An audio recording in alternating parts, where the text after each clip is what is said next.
Hey guys, Jordan here from Dinkum Australia, and you're here because you've invested in a set of Dinkum Australia Blackouts, and we're going to show you how easy it is to install them on your vehicle. In the Dinkum Australia kit, you're going to receive 2 Dinkum Australia Blackouts with high quality long-term vinyl. Today we're going to be installing the Australiana logo, and to do that you're going to need a razor blade or equivalent, a vinyl applicator. If you don't have this, you can use a bank card with a soft cloth, some soapy water in a spray bottle, and a tape measure. Okay, let's get into it. The first step is to thoroughly clean the window using soapy water and a lint-free towel. Next, we use the razor as shown, ideally with some more water for lubrication to clean the window of extra contaminants. Wipe the window down one more time for good measure.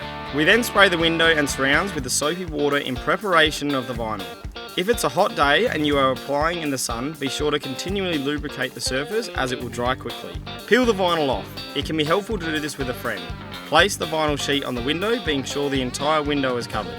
The next part is key. Use the applicator to anchor the window in the centre by pushing water downwards. Gently use the applicator to work more water out of the vinyl. If you have an obstacle in your window like we have here, use your razor to gently cut around it. Start in the centre and work your way out, taking small pieces at a time. Continue with the applicator to remove the rest of the water to the best of your ability. Use the razor to cut the edges of the window shape. It can help to take some excess off in advance so it doesn't become too awkward to cut. If you have tight access, you can run your finger ahead of the razor to stretch the vinyl into place. For the finishing touch, wet the vinyl and peel the Dinkum Australia design off the backing sheet. Place the design on the wet vinyl. With enough water, you should be able to move the design around to find your centre using your measuring tape. Use a good amount of pressure to squeeze out the excess water from under the vinyl sheet using the applicator. Now it's time for the big reveal. Gently remove the paper layer to show the design. This can take some patience if you still have excess water underneath. Once the paper is removed, use the applicator to flatten any bubbles or loose edges. There you go guys, that's how easy it is to install these Dinkum Australia Blackouts.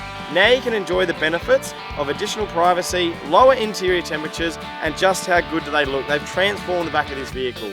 Make sure you tell your friends and tell them to head over to dinkumaus.com.au to purchase theirs now.